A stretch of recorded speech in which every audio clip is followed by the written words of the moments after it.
Welcome to Beyond the Game. My name is Gregan, and today I'm chatting with DonJake, known for his crazy League of Legends interviews and org Ruddy Corp. A lot of people, they know that my name is DonJake, and then they have the audacity to ask me whether my first name is Don or Jake. Yeah, or Mr. Make It Happen. Mr. Make It Happen, Mr. Adversely Affect the Temperature, I've been known as well. Well, speaking of temperature, it's quite warm today. Yeah. May I ask about your attire that you've gone for?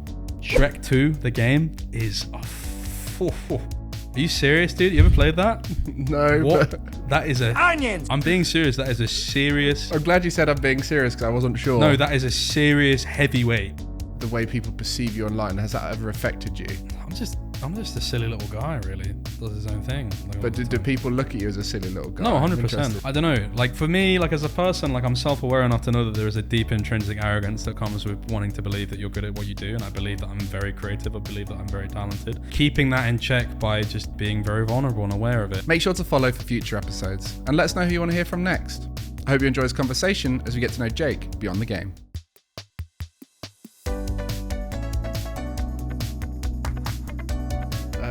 DonJake. Feels weird calling you DonJake. Yeah. Jake, how you doing? Funny thing about that is really that a lot of people, they know that my name is DonJake, and then they have the audacity to ask me whether my first name is Don or Jake, Wow. which, you know, of the two for a selection is really, quite obvious. I would assume, quite a linear task. Yeah, well, Mr. Make It Happen. Mr. Make It Happen, Mr. Adversely Affect the Temperature, I've been known as well.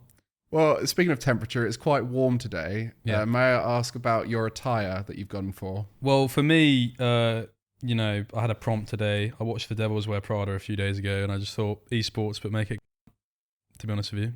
Okay, well, you're more than welcome to take it off whenever you're ready, because it is rather warm. I'll take the shades off so we can look each other in the eye. But yeah, I was get that really a eye bit contact. intimidated there. Well, you know. But you've had a bit of recent success with your interviews at MSI. You know, they blew up massively. I thoroughly enjoyed watching those interviews, very unique within the esports space. I guess there's a lot of people who don't know who you are who've just recently found out about you. So who are you and where did you come from? So I think it's a difficult question, isn't it? We get into the etymology of man. I sort of was born... I'm like Macbeth in a way, really, because, you know, if you're familiar with the story of Macbeth, it's actually not a good thing to talk about because there's a whole curse behind it. But the whole thing about him was his undoing was when he talked about, he got a riddle he got like a prophecy from the three witches, and they were like, you cannot be killed by a man that was born from a woman. And he was like, no man on earth can kill me then. But then he got killed by a guy that was a cesarean. It's cut from a woman's stomach. He wasn't born from a woman. Nuance of words. So who Yeah. are you? Where did you come Well, I from? was a cesarean, was my point. I I see. wasn't born from a woman. Well, So- I was more talking about in an esports sense, but I'm glad you went straight back to the beginning. Yeah, well, I think the beginning is important, It is. for real. So we'll go along that whole journey through gaming, Yeah, and then at the end of it, esports arrived, yeah, League of Legends. for sure. You sort of bounced about. You a caster? So, I mean, did you say what I've done in esports, or like, Who are you? who am I? I don't know, I started playing League in like maybe 2013, because a bunch of my Danish friends that played League of Legends, like, offered to help me play, because I played Minecraft primarily. I was one of those little bad kids, you know, Okay, yeah. drop hacking people and sending them IP resolvers on Skype when I was like 13. Okay. One of those little shares. And then they all convinced me to go and play League. I played on EU Nordic East, which is like the forgotten. It's like the how do I say this? It's like the Eastern Europe of League of Legends servers. It's not a great server. Just forgotten. Just not much. Forgotten. Like it's like Metro 2033 Redux. Like it's like a very interesting place to be. I played League for a few years. Kind of just like played pretty religiously, but like not doing anything with it. Just like with friends. And then I met like people from like the actual UK scene somehow by complete chance. And then like I got more into like, met people like Jamada. Jamada was like my first contact. You guys will know him from LEC. The guy that everyone in chat says looks like James Harden. Kind of does, to be fair. But yeah, he like kind of was like an example of someone that like sounded like me, was like from the same place, because we're both from like London. Both kind of talk like, when I'm not doing my professional voice, we both kind of sound similar. And he was like, yeah, did casting, so I got a little bit more into casting. I worked my way up. I did a little bit of stuff with Gulborg in the English recast of the French League. And I did a bit of NLC. I went and flew out to Berlin and I did that. It was like personality stuff. And then At some point during that, synonymously with that, analogously, we started an org with two of my friends that I knew, Regan and Harry, the two other co-owners of Ruddy Esports, the company that I run, the esports team that I run. And then, yeah, we just sort of just did an org. It initially started as like, we like would play in charity tournaments and we needed a team. So we just like we would always say to each other, like, it was like this weird joke that we had in joke where it was like, we would always say like, oh, Ruddy hell, don't Ruddy say that. Mm-hmm. It's like a way of like, you know, when your grandparents like don't say bloody, and then you have all these like euphemistic like frick, like stuff like this, freaking. So that was our way of like, golly gosh. Yeah, golly, yeah, exactly. But it's like the idea that like, I don't know, we always for some reason like subconsciously had this thing of like, it was just funny, the backgrounds that we came from, the way that we spoke, that we all were just like nerding out on League of Legends. So like there was an element of like, we were almost being blasphemic in our presence, like we didn't belong there. So like that is where the word Ruddy came from. It was very much like a blasphemic espousal of like, we don't belong here, but it's like funny that we're here. So that's how it started. We just played for like charity tournaments. And then after a while, we were just like, let's make an actual org, because we were like, all the other UK ones in the UK for League are like really shit, and we don't really like anything they do. So let's just like do it our own way. And it's been like a year now. I was going to say, it was pretty much a year ago today that you guys formed, and you've had an interesting journey for sure, where you've been playing in what is one of the most, it feels controversial leagues within League of Legends from what I see on socials. You're right there. Yeah, wrong way, mate. Wrong way. Went down the bloody wrong hole there. Wrong way down the one way. Yeah. So controversial leagues. I always see people complaining about the UK League of Legends and like the fact that they combined UK League with the Nordics. Yeah. What's your view on that whole thing? Oh, it's horrible, mate. It's like the most difficult, draining, soul-crushing, destroying thing ever. It's like, I don't know, it's weird. Like I'm kind of like a new gen spawn on the block for UK League of Legends, because it's been a thing for like multiple years. It's gone through like multiple hands. It's been like it's been with LVP. It's been with DreamHack. It's been with fucking every Tom, Dick, and Harry that's ever been a tournament organizer. So I think everyone's just like, it's just like, imagine living in a town that gets nuked like every 2.5 years. It's just I'd rather not think. It's about just that. like it's just like there's not really a lot of hope. It's just like, a lot of people in UK League of Legends are just like these little mole guys that like are underground, and they come out and they're like, oh, still nuked, nice. There's just not a lot of hope. So I think, I don't know, when I came into the scene, I was like, I'm slowly but surely, like the life and hope is getting like sucked out of me, like limb from limb. It's a very vampiric blood sport being in UK League of Legends, but I mean, we're hopeful. We have a lot of fun, you know, we're quite youthful. Well, so you said about having a lot of fun. I have a skincare routine, you know, I'm still fine. Like, you're still young. You're quite young. You're what, 23 now? 23, yeah. Yeah, and feels weird to say. You're coming into the League of Legends space and trying to switch things up, and you've been described in lots of ways by the people who like you. It's like mavericks, you know, pranksters. Yeah. You know, doing things differently, mixing it up. Yeah. The other side, people can be quite rude about you guys because they don't like your personality, whatever it is. But one thing's for sure is there's a lot of people forming opinions about you, which is, I think every org's wet dream is to be the most spoken about thing in League of Legends. How did you guys go about doing that? Well, I think in general, just like content in esports is really bad because, like, not everyone. There's like, bro, I feel like that's gonna get clipped up, and then there's just gonna be loads. There's gonna be like some like French creative that works for some big org in like Lombardy somewhere that's just like, no, I make the best stuff ever. Like, I'm sure you do, Francois, but a lot of the content I see in esports, like there are some gold standard examples, but by on average, and this is like particularly speaking to League of Legends as well, it's just like very bad because there is an obsession with esports is in its infancy stage from a creative perspective. So a lot of stuff verges on a non-expansive principle of creative process, because traditionally, like if you talk about great filmmakers, all of these people, what they do is they compend and build upon initial references, and then you create a structure from that. So like, for example, like someone like Martin Scorsese, I remember he broke down like the initial scene, one of the initial scenes in Taxi Driver. It's that nice long sequence where they stop at the traffic lights as well. And he's like, okay, I was inspired by this film for this scene. This is a reference to this. And he breaks down 10 things in a row, and you suddenly realize that, oh, like there is a great degree of creativity in these people, but a lot of the time it's just from their study. Like they study, they understand things, so they're able to build references. And it's like, referential work for me at a top creative level, like you look at like someone like Alexander McQueen, you look at someone like Martin Scorsese, you look at Stanley Kubrick, a lot of these guys, like it's like the ability to build prestige from oral, audio, like loads of things, and you basically create a new exoskeleton, a nerve system from stuff that shouldn't fit together. That is the true talent, to be able to do that from stuff that shouldn't work together, but it does. I can't see the line work, so to speak, or the stitching and the hem.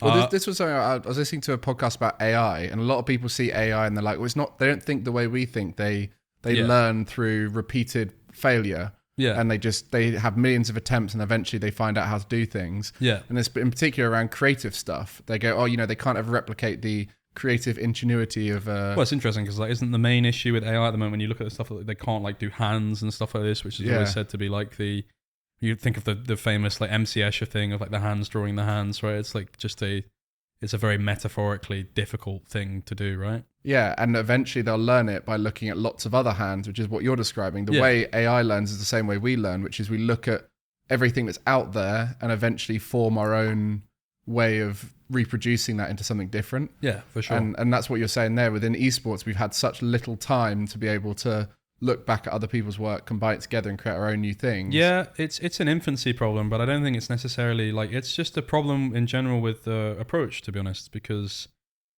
it's tricky, right? I think there are a lot of non-specialized people in esports that don't necessarily come from traditional creative backgrounds, and like a lot of people that want to do traditional, like be creative pushers, like esports wouldn't be the place they go.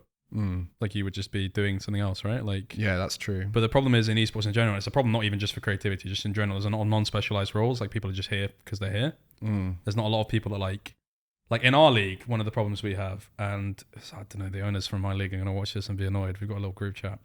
But like, for example, there's one owner that's I've really enjoyed talking to him, and I think he's really useful because he started an org after like having 10 years of like directing roles and like marketing roles at like Premier League football clubs, and now he's gone into esports.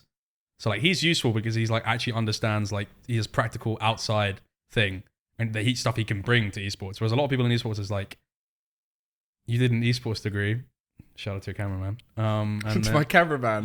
Not it's more than a cameraman. Technical operator. Yeah, sorry, that's very patronizing. I apologize. Yeah, geez. But like, there's a lot of people that like just did esports, like not even just did esports, but like just in the scene, and you learn from the scene. So it's like you don't have anything to bring from outside, and that's not like a problem necessarily, because there's a lot of people that will just do the work, right, and just learn it. But my general point is, we talk about creative process. There's a real issue with a lot of the content I see of a urgence or a leaning on parody, direct parody, which is like the difference. Referential work is you take initial stimulus, build, compound, and then build new exoskeleton. What we do in esports a lot of the time, 90% of the time, the true people at the top of their field at the moment, which there are examples that like I can name, but I don't like giving credit to people. I mean, we were talking a bit before about previous guest Danny, who someone I believe is one of the best creatives in the space, and it's because he came from a creative background. He did study for this. He did so well with this. And another is Ian Chambers, who's our first guest. He studied how to be a broadcaster. He did radio. He studied being on camera. Exactly. So he came in with very little esports experience, but came straight in and was instantly one of the best at his job, and is now taking that even further with his knowledge of esports. And what you're describing is there's a lot of people coming into roles within esports, even pro players, right? A lot of pro players have very little experience of what it takes to be a pro player, like the level of dedication it takes. And a lot of them fall into those roles very quickly. And the parody thing is very true, where rather than creating their own process to do things, they are replicating what someone else does or someone else has told them to do, without actually any kind of understanding of it. Yeah, for sure. I don't know, like a lot of the content I see, it's just like, it will just be like, I don't know, like it would be like, we've done a roster announcement video and our whole campaign for this is based on like the Joker. And it's like, oh, we're in asylum and there's a bathroom and there's blood on the mirror and like this guy's got this makeup on. And it's just like, you haven't really done anything there. You've just kind of directly reference something, and then people are like, oh wow, that's that, but it doesn't really push any boundaries, or like I don't know. It's very low effort, but I can understand it because it like appeases fans, and if you do it with enough production quality, it's fine. But the problem is not everyone has that production quality, but everyone attempts to do it anyway, so you end up just it's interesting you describe that, because what you described there is creative for the sake of creative, right? Like that whole thing you described there wouldn't make sense in the context of the team. But then with Danny, for example, one of my favorite content piece he ever did was when we announced our Valorant roster at Guild, which was a full Swedish team. He did this whole Vikings on a boat piece where they then hated the fact they're doing it. They said, we're gamers. Why are you making us do this stupid stuff? You know, let's just roll the montage. Why are we not just doing the montage and that kind of thing? And that had meaning to it. It was done well. It was produced well. It was almost parodying the lack of creativity within the space. Yeah, for sure. And that's where the deeper creativity comes in with the people who are actually good at it, rather than someone just going, I've got an idea, let's do it, and not sort of like fleshing it out into a reasonable piece that makes sense. Yeah, no, 100% agree with that. Like, I don't know. It's just it's an infancy issue. And I think this is a lot of, it's like I said, like it's a specialization thing. I think things will move in that direction. And there's good examples, right? Like I think a really example that doesn't necessarily, it fits to what I'm saying, but not in a way that I think a lot of people would jump to immediately. I think BDS and the LAC does a really good job with this at the moment. I think for us, a lot of what we do is attempting to build concepts in spaces that people don't think concepts should belong. So one of the initial things we did in our NLC season is that we realized that the post-game interview is a criminally underutilized things by any team. So immediately we were like, no one actually cares about listening. Like the stream has 3K viewers, maybe 2K viewers. No one cares about listening to you, how you thought the game went. We just watched the game. Like you were in the game. Like I just watched it. So we just started like, the first one we did was like Regan, because Regan, the guy I run it with, is in America. Like he was in a pool in America. He did the interview from there, like had his feet up like on a sunbed. And then like he just like talked over the guys asking him questions, like just very rude, like CEO persona. And then like we were playing domino next week. There's a team called Domino in the league, and he just held up a domino box. He's like, we're coming for you next week. And he just jumped into a pool, and like the camera followed him. And then like a couple of weeks after that, I had like my 9-year-old brother did an interview. Like they were expecting it to be me, and he just turned up on camera. And he just insulted all the casters. And then like a couple of weeks after that, I dressed up in a full disco costume. They're expecting me to interview, and I just do like a full Michael Jackson breakdown with like strobe lights and everything. And it's just like, just stuff like that. Then people are actually like interested in watching our stuff. Like it's not like complicated, and I'm not like patting myself on the back for it, but it's like, we realized there was a space for a concept there. And BDS have done a similar thing with like the walk-ins for like, they've started doing this as of recent years. They record the teams coming into the studio as they come to sit down. But they've started like, there's like a hospital thing, and they all come out the back of it, and like there's the whole thing or whatever. They just like built concepts into that, and it's really like, that's what you need to do creatively. Like when I see stuff like that, I'm annoyed, but I'm annoyed in a good way, because I'm like, oh, you're doing that, and I wanted to do that. Yeah, we had an interesting culture similar to that in Rocket League, where we had walkout kind of creativity. Yeah. And it started when we had the Copper Box LAN, RLCS there. Yeah. One of our players came out in a car wearing sunglasses and drove the car out and did this whole piece, and everyone loved it. Yeah. Then we had one of the players was carried in by 4 other North American players. And it was like, oh, North America's carrying him through, all this kind of stuff. And then we had all that kind of, the same kind of thing you were saying. And then it sort of disappeared because it was too risky, you know, there was too much like could go wrong. You know, people didn't want to, you know, force themselves to do these. Why? Yeah. I mean, it's very true. Like, why is that all kind of going away? And this kind of comes full circle back to one of my other guests, Damascus. He posed a question. Well, I guess he created a question for me, which I now ask a lot of people within esports, because I think it's a big problem right now, which is, has esports become soulless? I don't know. The problem is I don't feel comfortable asking this, because I'm sort of quite new, really. Yeah. I don't care. Like, without being rude, I don't really care what anyone else does, or like how much soul they put into it, because for me, art is finality. To make things is my direction. It's all I'll ever do. That's what I'm resolved to that. Like, so for me, I'll always attempt to be happy. Like, we've already turned down, like, we've not had, I mean, I'm not going to pretend we've had like massive deals. We've got 1,400 followers on, like, we've got like, a lot of our stuff was very mega viral, but like, we've had offers for money, and they've been like, yeah, but we kind of want you to tone down things and be like more brand safe. And I just told them to go do one. Like, and I'm not saying that to be like some, like, it be like some personal, like, you know, I'm one of you guys. I'm not trying to do like a, what's that Al Pacino movie where he's Dog Day Afternoon or whatever, that film where he's robbing a bank and everyone thinks he's like a public hero, but he's not. I'm not trying to be some like esports anti-hero where I'm like, yeah, I'm going to turn down the money and do this for the thing or whatever. But it's just like, I do it for me. Like, stuff I make, the stuff we make, the boundaries we push, we do it to entertain ourselves. And because there's a very set, very like moral basis for like why I want to make art and the type of art I want to make. So, but to answer your question, like my personal stake in that doesn't matter because I don't really care. But I think a lot of people are, I mean, I don't know, it's the direction that I think the state of the industry right now is like the bubble has just popped and everyone's panicking. You've kind of got this scenario like it's like the initial Wall Street crash, like not the 2008 one. Shout out to you guys who have the subprime mortgages or whatever. We're talking about the OG one. But yeah, like the whole thing with like speculation or whatever is it builds, and then the bubble pops, everyone pulls out, so it looks even worse than it does, and then like everyone panics, and then like the people panicking makes other people panicking. That's what's happening in esports right now, because for a long time we pretended that everything was really sustainable, and like everyone like a company would be like, yeah, I'll chuck you 400 grand to make like 5 videos. That's chill. Like, why not? Just like, we'll get the money back by you like saying our names. And they've slowly realized that that's just not a thing at all, and that money just gets sunk into absolutely nothing, and there's only really one viable model of making money in esports, which is like actually developing fans that will invest back into your brand, which is like via, you know, you see a lot of like K-Corp does a really good job of this, like with the ultras. You normally like, I don't know, esports, it's weird. Like successful esports models is like a religion. You have like a head of the state and the church, like what Kameto is for K-Corp, what Ibai is for Koi. Like that's what it is. It has to be a religious fanaticism thing. Like that's weird, right? But like, because people don't invest in companies very well. They invest in a feeling. Yeah. Really. That sounds like very Wolf of Wall Street, but like it's true.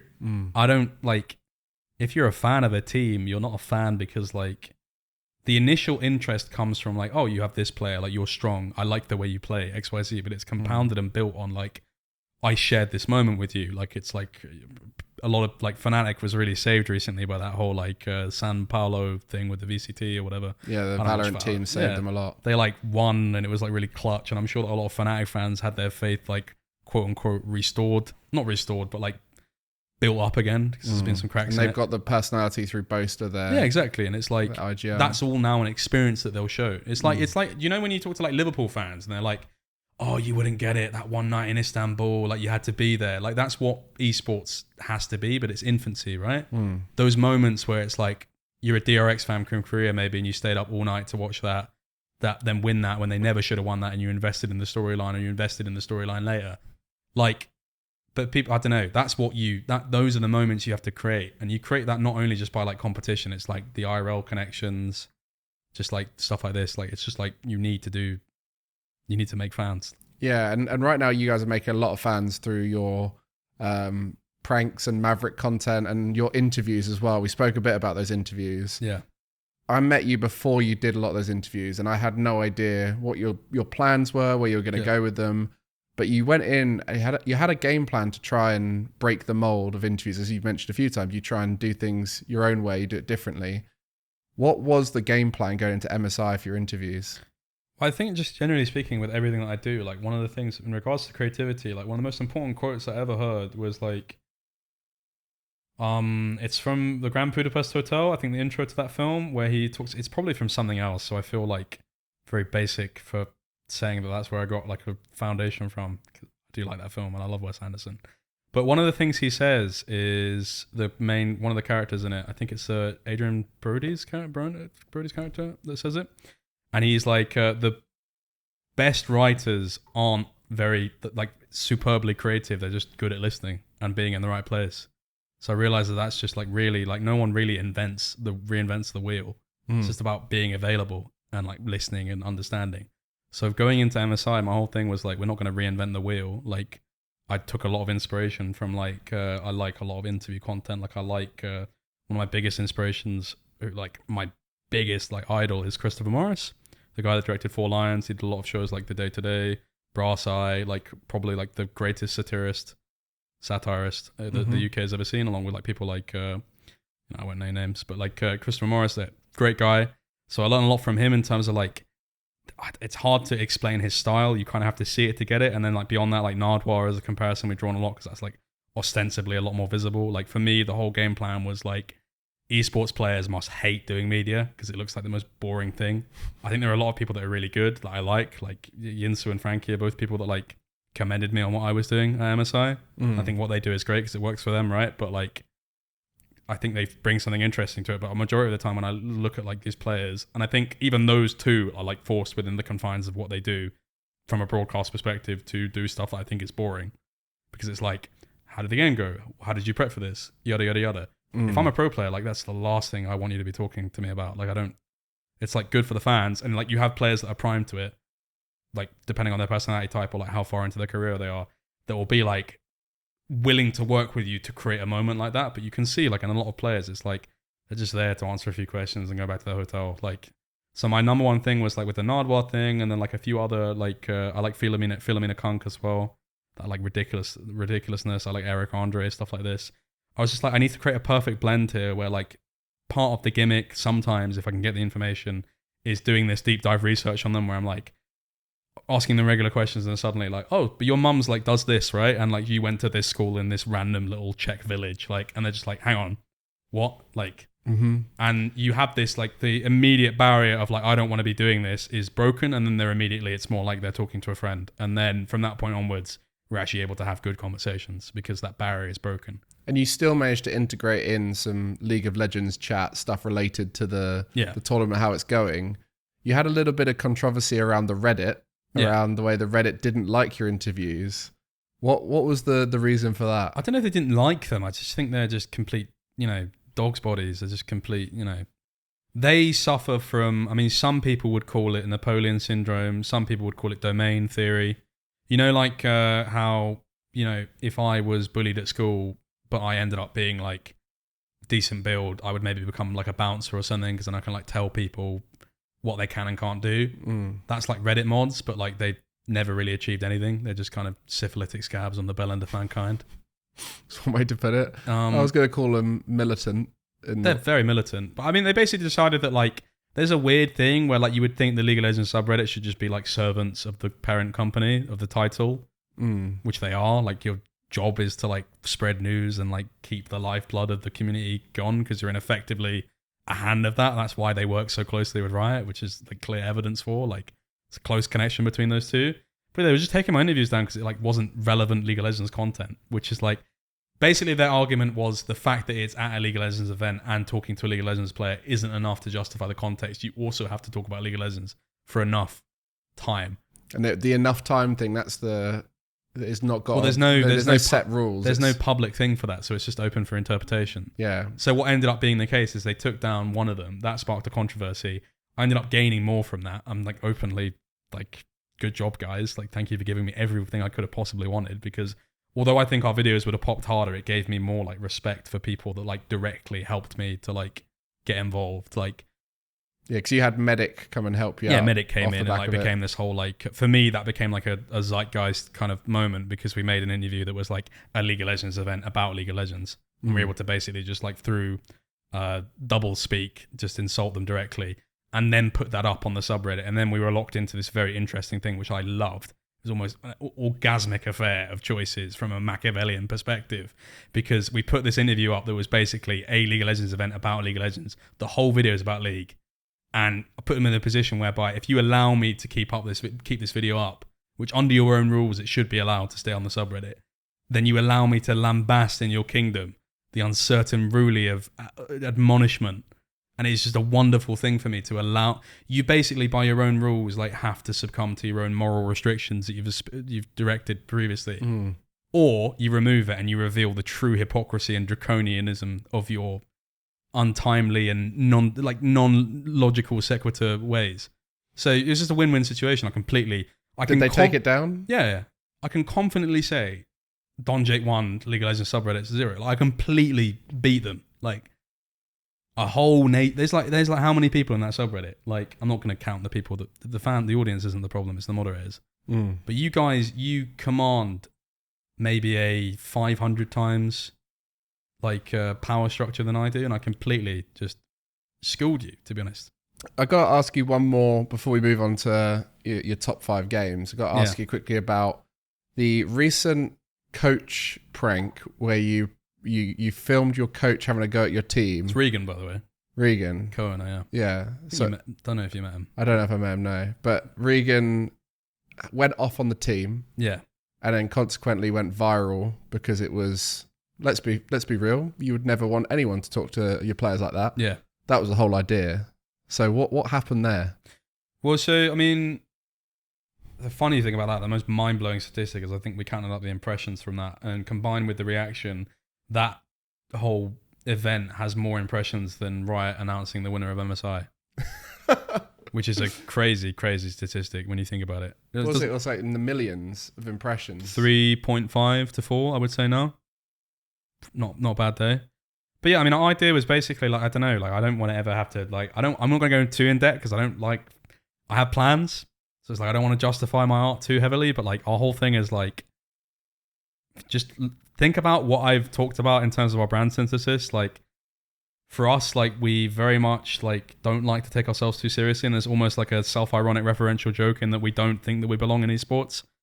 So for us, like this was a perfect opportunity to satirize and create satirical content around the fact that there is a lot of I think esports is made up by non-specialists, emotional man-children that are former players that have ended up being in high-ranking corporate positions that think it's okay to act in that way.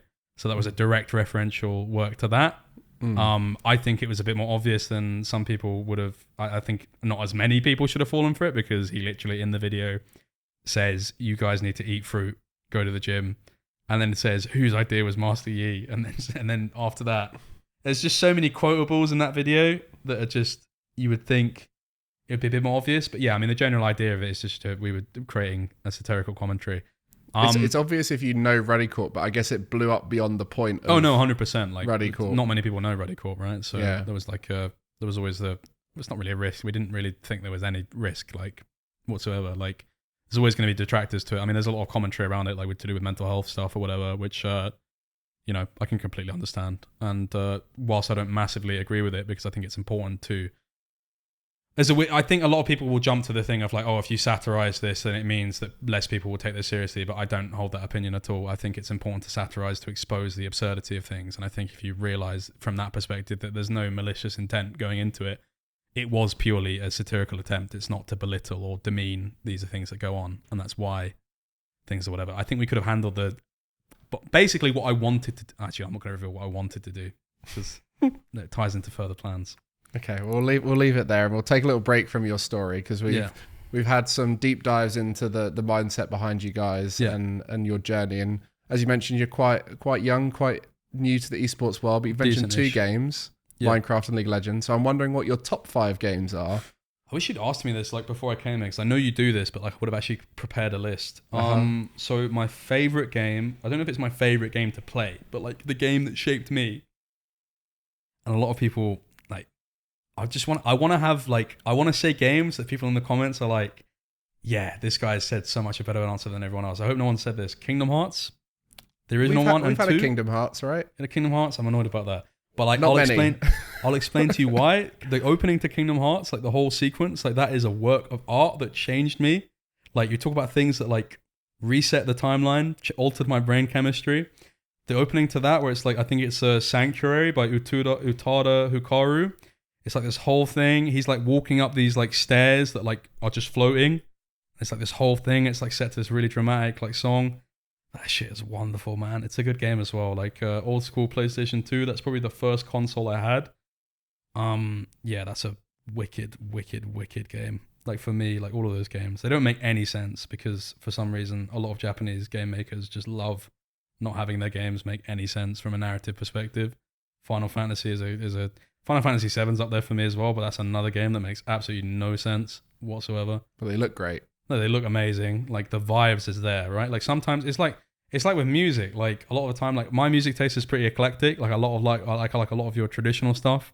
Like anyone who watches Anthony Fantano would love me. Like, you know, any alt girls out there, take me home to meet your parents. They'd love me as well.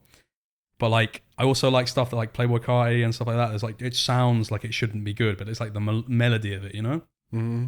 So yeah, for me, like Final Fantasy 7, Kingdom Hearts, they're up there for sure. I need to think of some others. Like, what was my trajectory in terms of games? First thing I had was the PlayStation. Mm-hmm. Kingdom Hearts was my favorite thing on that. Shrek 2, the game, is a... Are you serious, dude? You ever played that? No. What? But... That is a... I'm being serious. That is a serious... I'm glad you said I'm being serious because I wasn't sure. No, that is a serious heavyweight of the movie game genre. Okay. Movie games are terrible a lot of the time. Yeah. They're just gimmicks. That is a good game. Really, really and truly. All the other ones are terrible. I think the Shrek 3 one's really bad. I don't know if there's any other ones. A regular Shrek gamer. That is a good game. Seriously, there's a lot of... If anyone's out there who's played that, they will vouch 100%. Jack, the Jack series, I liked growing up, but it always annoyed me that he was called Jack because my name was Jake. And it was just like, he spelled it J-A-K. It was just weird. Just add the E in, mate. Come on, go the extra mile. Simpsons. So is that your top? Simpsons Hit and Run. That is a great game. I can agree with you on that one. That's a good game. What a game. Simpsons Hit and Run, I think, would be one of those games which I think a lot of people forget about. And in the moment you mention it, they'll be like, oh, yes. Yeah, 100%. Memories. I'm not going to do it. I'm just going to break the rule. I'll find out. I'll do a top 5 right now, but I'm just cycling through like what. Is that Crusader Kings 2? Have you ever played that? It's a strategy game online. It's like one of those the company that makes Stellaris, stuff like that. Strategy game. That is a wonderful, wonderful game with all the DLC included. There's a Game of Thrones mod as well. Wicked stuff. I'm gonna push you for a top 5. Just give me a top 5. Cool. Kingdom Hearts 2. Easy. And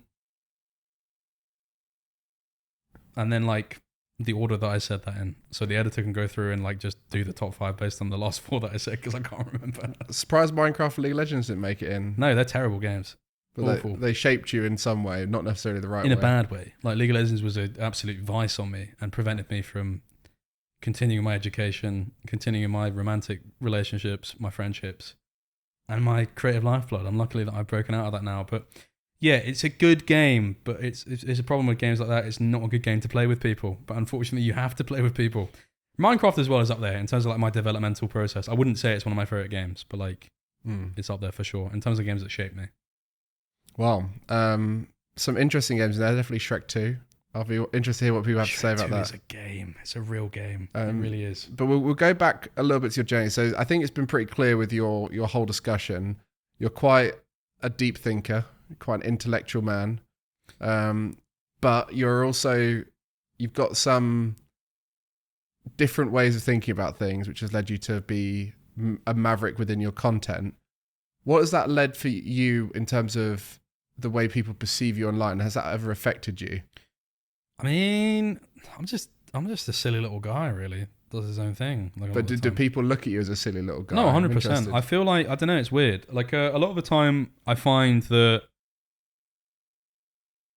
people will speak to me and then either like they don't admit this, but I can tell it, or like they directly say it. They'll be like, "Oh, you're like actually you have a brain. I thought you were like completely stupid." Mm-hmm. That's quite funny. Like that happens with a lot of people. I think Jamada that even happened with a few other people that I speak to. Like were like not expected because like I put it on like heavily like to begin with. Like a lot of different modes. Like if I go the full like trying to like sound like where I'm from and talk like that, people like immediately because of like classism will assume like you're stupid because of the way you talk or whatever.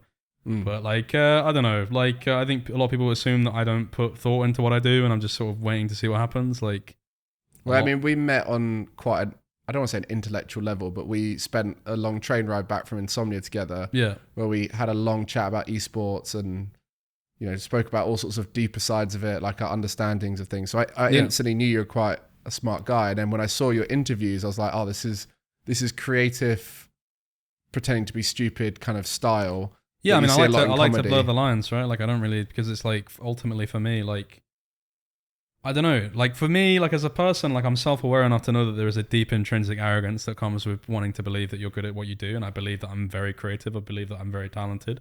And that has to come with an inherent bias, right? Like it has to come from a kind of to believe that you can be the best at what you do and change things. Like for me, I believe that I can be the best. Mm-hmm. That has to come from an element of delusion and narcissism, right? So for me, it's like, keeping that in check by just being very vulnerable and aware of it and like not shying away from it. Like publicly, I'm just very like in regards to like mental health and like the way that I project myself, I don't try and like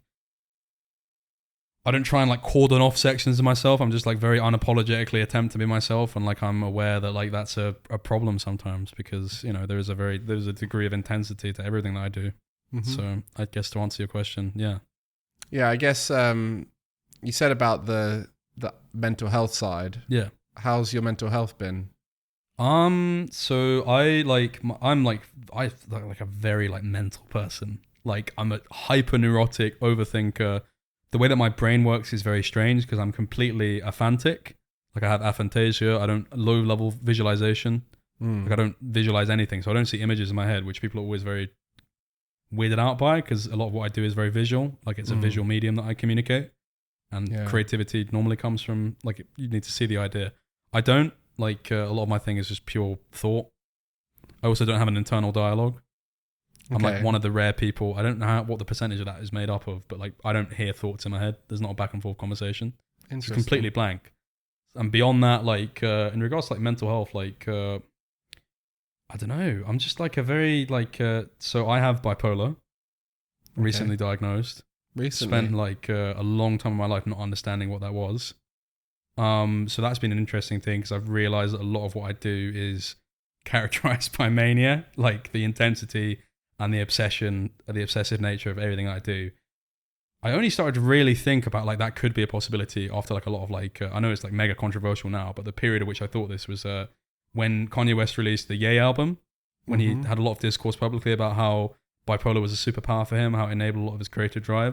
And I started to realize there was a lot of similarities, and that's not like an arrogant comment, like I think I'm Kanye West, but like similarities in approach in regards to how he described his creative process, how it was like born from a lot of mania and intensity, and how like the storm is what created that. For me, that's like a lot of things, like in my personal life, like getting this, like realizing what's wrong with me made me realize a lot of like, I don't know, it's been like a real, like it's been a real bombshell because I was like, I've always realized I'm troubled because I had a very troubled childhood and I've gone through a lot of shit like mentally, but like I'm happy for it in a way. That's the weird thing for me. I have like, I think a lot of people have this perspective, but for me, when in regards to like traumatic things that have happened and have shaped me, I'm in a weird way happy for all of it because I wouldn't be the person I am now. And I don't think I would be able to make the art I can. With like, not even in regards to like stuff I do in esports, like a lot of like personal projects and like where I want to go because I want to go into like making films and stuff like this. And like I write a lot of poetry. I've always written, like I've been a writer myself. A lot of what I do, like I feel like it wouldn't reach the authenticity or the levels that it does if I hadn't gone through that. So I guess in regards to mental health, like realizing the position I'm in now, it's like just like weirdly freeing because do you think the diagnosis has increased that superpower as you described it, or do you reckon it's made it keeps it in check and it allows me to just be like, I'm just trying to unapologetically be myself. Like before it was weird because it's like, I don't know, like being in, so the way that I came through, like the years I spent where I was like, oh, this is but good, like from the age of like 17, 18 to like maybe 21, like there was a long time where like I went to uni, like dropped out, had a full mental breakdown, like, and just spent a lot of time like online in like very bad communities. Like the problem with like League of Legends especially is like a lot of the time, like based on the people you speak to, we have this whole thing like no one will know what I'm talking about if you don't play League, but like L9 is a community. It's like this, like it was like this like club of people that like were hyper toxic on the US server, and they've like become like almost in this like cynic joker way, they've come to represent a wider construct that people adhere to and like worship. That's like an idol worship for being a bad person. And like I got like really sucked into that. Like I went through this whole rabbit hole of like a couple of years of like being very disenfranchised, depressed, where like even like on a I went through I'm not like ashamed to admit it. Like it's something I want to talk about. So it's actually weird that I'm talking about it now. It's like feels like a good time. But like I had this weird time, and I like one of the things I want to do, and like in being unapologetic and like kind of being just transparent, is like had this like very weird period of time where like because I was so depressed, you just get dragged into this like rabbit hole of like I started watching on YouTube like this whole like Jordan Peterson stuff, like conventional wisdom, men's rights activism, like Andrew, like what you would consider now like the Andrew Tate pipeline, right? And you start like going into this like I wouldn't say I ever quite committed to the political ideology because I think my upbringing and like general moral constraints like prevented me from fully going towards it, but I was definitely more akin to like hearing these kind of, because what those things do is they build up like it comes from a victimhood. It's like you are a victim. You need to change that. Exercise personal autonomy by blaming other people in a way. Like conventional wisdom is a real sin in that way. I think it's one of the most dangerous things that young men face today. So I ended up being in a position where I was like just believing all this stuff, like feeding my brain with all this like complete demagogue ideological bullshit. And then also exercised like my personal space, like the people I like completely detached from my friends that played League, and like they all got rid of me because I was just being a massive dickhead, like just by the way that I was acting and like how depressed I was and the person I was becoming. I was just becoming just a ball of self-pity and rage that exacted on other people. And the people I started hanging out with were all these like just people in similar positions, but like just had all these like this negative energy to put out there. And the person I became very quickly just like was just performative, because these communities thrive on the more toxic and horrible of a person you are, the more you're rewarded for that. It's a social structure that rewards delving deeper and deeper into the abysses and pits of abscesses of human constraints and despair. So I ended up being in a position where like I was just very unhappy with the person I became, and I'm like very thankful to be in a position I am now, where it's like I think the thing that stopped that is I like got a reality check, but like I randomly bumped into people that were like in the industry for esports, and I was like the creative Jake, the Jake that was like passionate and like had an intensity but was kind with what he did. Like it was kind of like I was like met him again to an extent. And like I was able to, I feel like now with my mental illness, I'm able to use that in a way that isn't great sometimes. Like sometimes I have flip outs and I have bouts of mania where like I'm not great to the people around me. And that's something I have to be self-aware of and accountable for, right? But it also like, I feel like more often than not now I can use that for a creative drive, whereas before it was just being used to almost like, I feel like a lot of the time it was used to like punish myself for the idea that anyone else could help me. It's interesting you brought that up, because I think that's a big problem the internet has created, where it's brought people together who are struggling in similar ways. And the problem is like, one of the things that I want to do for Ruddy, so I don't mind announcing this, but like I want to say that this is something that we've had planned, and like we set it up like with the whole like process. I don't know how to describe the process because I got Harry to do all of that. Anything business wise, I get him to do it. But like I really wanted for a while to set up a mental health charity, but like I'm waiting to like see what to do with it, because I feel like if you do it now, it's like a lot of people will just be like, oh, you're just doing this as a cop out to criticism you had from the most recent thing or whatever, which is not find the like, right timing for I it. also like don't give weight to a lot of those criticisms, because I think if I was to offer my perspective, people would understand why I don't necessarily agree with that. But like one of the things that I want to do is with Ruddy is like to an extent of like, although we're jokers and we satirize and like there's a distinct alternative reality that's being offered by committal to a fake reality, or like almost in like a WWE way, right?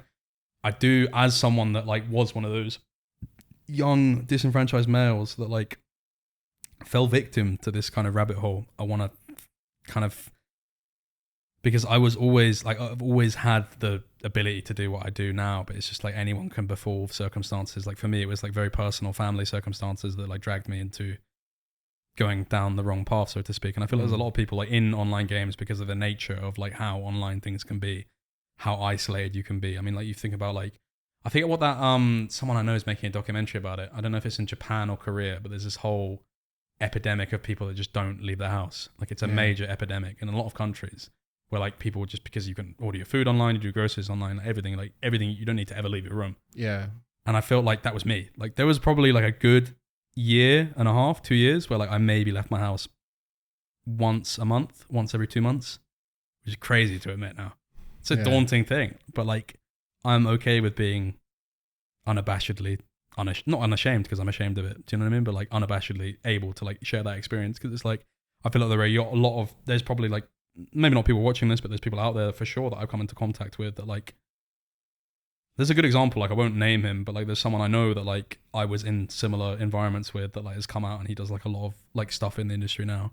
And it's like funny, like I've talked to him about it. It's like, wow, like we were really just being toxic online arseholes. And it's all extremes right now, isn't it? It's the same thing could be said of the extreme woke thing that's happening as well. That's the same idea of connecting with people with an extreme view, and the same thing with the extreme masculine figures like you mentioned, like Andrew Tate. That's created that side of it, and people are going off the incel community of finding their people. Yeah, I mean, I think the thing with Andrew Tate is that people think it's a new thing, right? Like it's not really. Like it's a thing that's existed since like, it's a phenomenon that's existed throughout history, because conventional wisdom. But the problem with the internet is you have a lot of ideologue merchants that can peddle their ideas via social media and virality. Like the whole thing people don't realize is like the idea of like the self-help thing, like in the 90s was like, buy this exercise bike and buy this book and like come to my lectures, sign up for my 12-step program. Now it's like, hey buddy, you're watching my YouTube content? I've got this seminar class for young men that like I can help you be like a boss ass pimp like I am, you know? And that's the problem. You have like a lot of very young impressionable people that can end up going down that line of thing. And it's like easier because it's so much more like easy to cover up what you're really doing. Like, and what you're really doing is you're selling an idea. Like, yeah. And with all of these things, there is wisdom within the crazy ideology, which then... No, there's some things to agree with. Like, it's like, for example, like when you talk about Andrew Tate, like, it's like the most annoying take about him is like what I always hear. It's like, yeah, but I agree with some of his stuff. Yeah, that's the point. He wants you to agree with some of the stuff. That's the whole rabbit hole. Like with all of these guys, it's like even... I don't want to compare Jordan Peterson because I think Jordan Peterson, like on a psychological level, like he should just stick to what he knows because like when it comes to his Jungian stuff, like he's knowledgeable, but it's just the problem when he goes into like the social stuff that is the issue. But the idea is like baseline principles that are like easy to agree with, like man should, you know, take care of your body, like your body's a temple, like be proud to be who you are, like stuff like this, baseline like things that like should be celebrated. But then you like attack the angle of like, oh, but these things are admonished in society. Like to be masculine is frowned upon. I don't think anyone's frowning on anyone going to the gym and taking care of themselves. Like there are maybe arguments you can make for society moving in a point where it's ironic me saying this is a little fatty on camera, but like where you can be like, like maybe body positivity is arguably like pushed in a direction that is, although inclusive, could be harmful to people. Like that could be a nuanced take that you could have. But like the problem is people are just like, look at this thing that I'm trying to push you. Let me explain to you via society without having a nuanced view of it why that's persecuted. Oh, you believe in the same things as me? Guess what? You're also persecuted in the same way that I am. Welcome to the team. Come over to the club. You know, pull you over to the other side. That's the whole thing. There's, I mean, we are going over a bit, but this is a very interesting debate. So I do want to just finish it off a bit here. But what you mentioned there, I think it was a key, was nuances, being able to look at things and take the bits you agree with and disagree with stuff. And there's a lot of vulnerable people who ignore the nuance and just take everything as it is, and sometimes take it to the extreme and push it even further, take what they say and turn it into an even more extreme view, or take stuff out of context with shorts and things like that, right? Yeah, for sure. But anyway, we have gone over a little bit. I'd love to keep chatting to you. It's no worries. Because you're a very interesting man in the way your brain thinks. You think about things with a lot more depth than the average person, I think, and that's where the creativity you've described throughout the podcast has come from.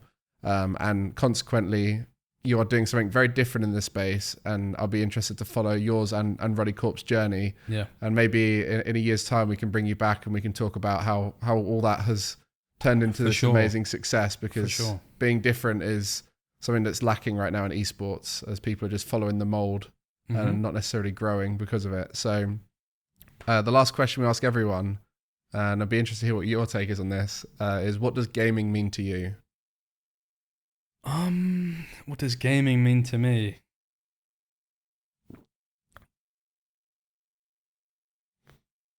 God. What's the best answer you've had on this? We've we've had a lot of everythings, and then people describing all the different things it's done for them. We've had some people talk about what's like the answer you heard that you were like, wow, that's interesting? I think probably it's tough because a lot of people do just give very personal reasons, which I probably would have been a guess before. In fact, one person, I told them what their answer was, and they went, "Yeah, that's about right," because they couldn't come out with their answer. Yeah. But for a lot of people, it is just everything. It's their social life, it's their relationships, it's their job, it's their escape. I would say gaming for me, in the pursuit of realizing that creativity is an interdisciplinary thing, is one aspect and facet that I can draw upon. For me, in terms of like putting out my energy. Like for me, number one development for me as a creative was realizing that you get your creativity from everything, right? Like I remember reading Freakonomics when I was like 15. I don't know if you've ever read that book. I haven't, no. It's like a book by Stephen something and something Dubner is someone's surname on that. But it talks about economic concepts from like a literary perspective. So it'll be like, we named one kid winner, one named loser. Here's the nominative determinism of how their lives went. Or like what similarities do the Wall Street brokers have with crack dealers in Detroit. And I realized like I don't really care about economics, but that's interesting because it uses economic concepts. And then I realized, wow, you can actually be interested in anything because there's something that you can... It's the thing I talked about at the beginning. We're bringing it full circle here because like you build references and you build it into other things, right? And that's what people need to realize. Like for me, that's what gaming is. Being able to... your many references to be creative. Yeah, it's just like build from it, you know? Like a lot of things I've seen in gaming are influences, like that Kingdom Hearts opening sequence. Go and watch that. It's like amazing. Wow. The 2.8 one as well is really good. They did like a little remix of it that came out like a few years ago. That's really good. Well, you are the only one who's ever said that about gaming, so you are unique again. Once again, you like being unique. I tried, you know. Well, thank you very much. No worries.